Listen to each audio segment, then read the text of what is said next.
এই বিচারের দোহাই দিয়ে কিংবা সংস্কারের দোহাই দিয়ে এই মুহূর্তে নির্বাচনের দাবিকে উপেক্ষা করার সুযোগ নেই, যেটা আমরা তো অনেকদিন ধরে বলে আসছি যে ডিসেম্বরের মধ্যেই নির্বাচনটা হলে ভালো। এর চেয়ে আমরা কি স্পষ্ট কথা বলবো, ইন্টারিম সময়ের জন্য দায়িত্ব দেওয়া হয়েছে। সংস্কার এবং যারা গত 1.5 দশকের ফ্যাসিবাদের সাথে ইনভলভ ছিল, জনগণের উপরে একটা নির্যাতন নিপীড়ন চালিয়েছে, তাদের একটা বিচার প্রক্রিয়ার স্ট্যান্ডার্ড তৈরি করা, বিচারটা শুরু করা। দেন বাংলাদেশের যে সংস্কারের একটা পার্ট, যেই গণতন্ত্র গত 16 বছর রুদ্ধ করে রাখা হয়েছিল, মানুষের ভোটাধিকার বঞ্চিত করা হয়েছিল, সেই গণতান্ত্রিক প্রক্রিয়ার যাত্রা। গণতান্ত্রিক সরকার আসবে যাবে, বিচার তো আসলে এটা কোনো শর্ট কোর্স না, 1-2 বছরের মধ্যে আমরা চাইলে সম্পন্ন করে ফেলতে পারবো। যারা রাজনীতিবিদ থেকে শুরু করে সাংবাদিক সবাই জানেন, কোনো বিচার শেষ করতে 1 দশক লেগে দেয়।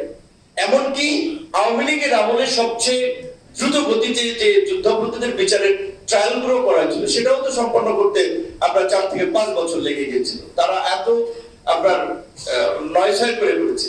সেখানে এই বিচারের দোহাই দিয়ে কিংবা সংস্কারের দোহাই দিয়ে এই মুহূর্তে নির্বাচনের দাবিকে উপেক্ষা করার সুযোগ নেই, যেটা মান্না ভাই বলেছেন, তার সাথে আমরা একমত।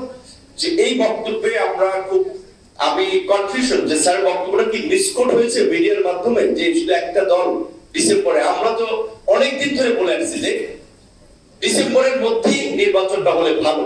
এর চেয়ে আমরা কি স্পষ্ট কথা বলবো, সেই জায়গা থেকে সর্বশেষ এটাই বলবো আমরাও, যে বাংলাদেশের অভ্যন্তরীণ সংকট, প্রশাসনিক বিশৃঙ্খলা, যেটা আমরা ইতিমধ্যে দেখতে পাচ্ছি, সরকার চাইলেও প্রশাসন বা রাষ্ট্রযন্ত্রকে ওইভাবে একটা শৃঙ্খলার মধ্যে নিয়ে আসতে পারেনি, এবং এটার ফলে এখন স্বাধীনতা সার্বভৌমত্বের একটা সংকট তৈরি হবে যদি নির্বাচন ডিলে হয় এবং বাংলাদেশের গণতন্ত্র বাধাগ্রস্ত হয়।